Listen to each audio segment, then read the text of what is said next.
ang naging opinion ko sa maximum security, jungle. Sinasabi nila, halos hayop na raw lahat ng tao rito.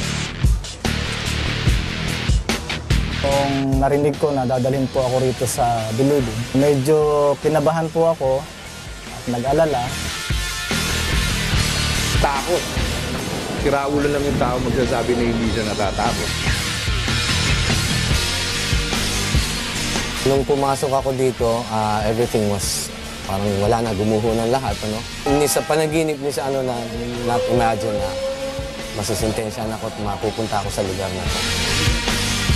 Katapusan na ng mundo. This is it. Dadalhin ako doon, sasara at mabubulok ka na.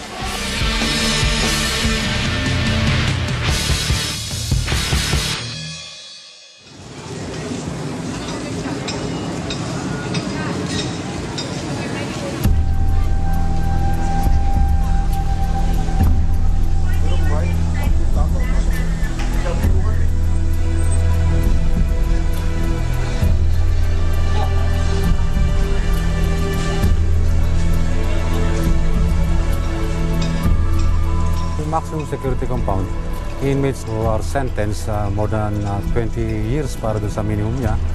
Then nandito rin yung mga recidivists, yung mga repeat offender. Nandito rin yung mga escapee, saka yung mga kahit mababa yung sentence niya doon sa 20 years, pero on appeal, dito rin siya babagsak sa maximum security compound.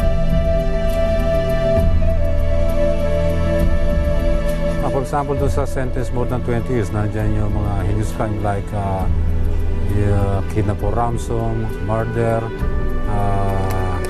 rape with homicide, marami pa iba.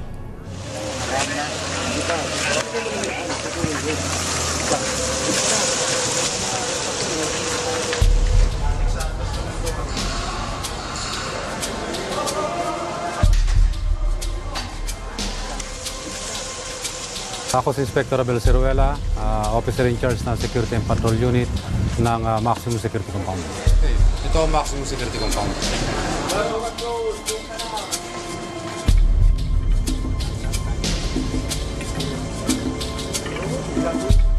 Sa Maximum Security Compound, meron kaming around 10 hectares itong area niya.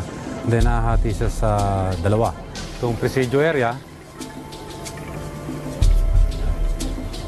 ito naman yung tinatawag na carcel area.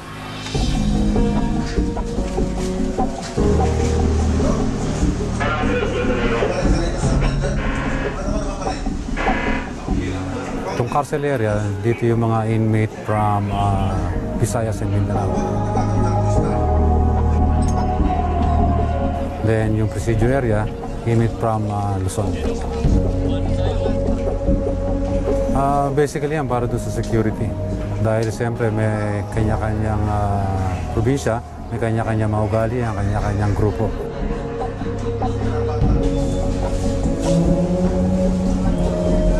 Ito nakikita yung pader na to, dati mababa lang yan, steel matting, and then dahil nga sa riot na madalas na riot dati, tinasan siya. Dati hindi basta pinapayagang makatawid ng mga inmate dahil nga delikado. Pero ngayon tahimik na. Ito yung Building 1. Nakakompine dito yung mga inmate sentenced to death penalty. Dati, nung may bitay pa, nakakalabas sila sa dormitory pero hanggang standing area lang. Lagi nakapadlock tong pintuan na to. However, nung abolition ng death penalty, pinapayagan na sila makalabas.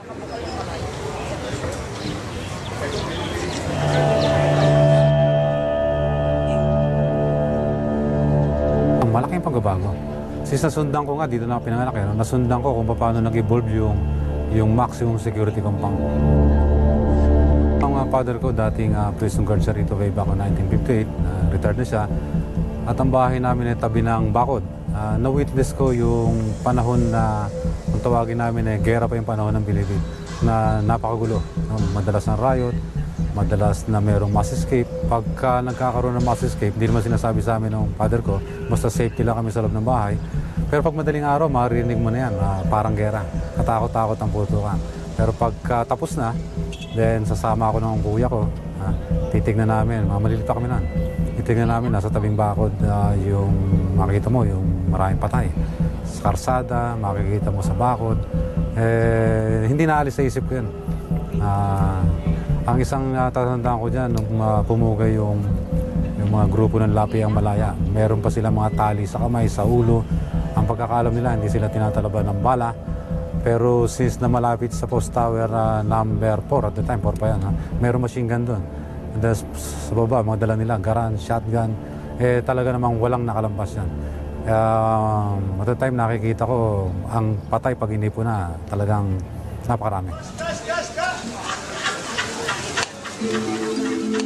Ako si Jose Obosa, 52 years old.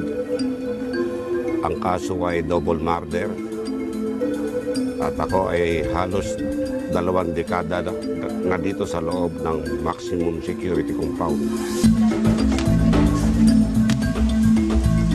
Noong unang pasok ko dito, itong maximum, noong 1987, hindi ito ganito kaganda ngayon.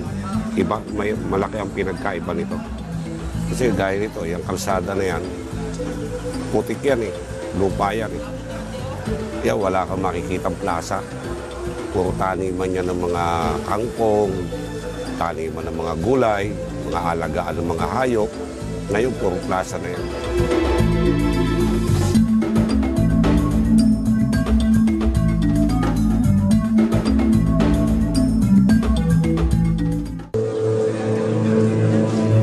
Takot ako kasi magulo dito eh. Talagang ang gulo dito, pag nag-umpisa ng gulo sa umaga, mamaya-mayang konti, may gulo na naman. Hanggang sa loob ng maghapon, siguro nakaka-3, 4, 5 gulo dito. Noong 1989, yung dyan sa Gate 4, nung manaksak yung pangkat ng komando. Yun, pati dalaw nadamay. Pag nandiyan ka, pakalat-kalat ka dyan, pag kami naggulo, minsan yung nananaksak dito, tumatakbo na lang eh. Pagtakbo niya, lahat ng makasalubong niya, tinupakan niya. Kung ikaw nandiyan ka sa area at nagkaroon bigla ng saksakan, kailangan tumabi ka na. Pag hindi ka tumabi, baka tinatawag na yung masawian o masagasaan ka, wala kang kinalaman, ay masasaksakan or mababaril ka. Kaya linis yung area na yan.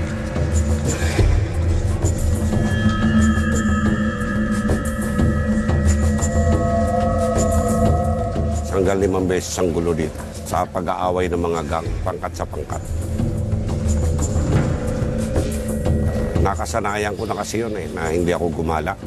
Kasi unang-una, umiiwas ako sa gulo. And then, umiiwas din ako sa baka masawian ako. Yung bang madamay ako sa gulo ng may gulo. Iniingatan ko din yung buhay ko. Pag sinabing titira tayo, tira yan.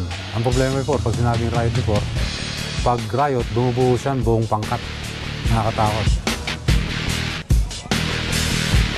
Pag bumuhos yan buong pangkat na yan, pag lumabas yan, talaga namang yumayanig ang lupa. Umuusok.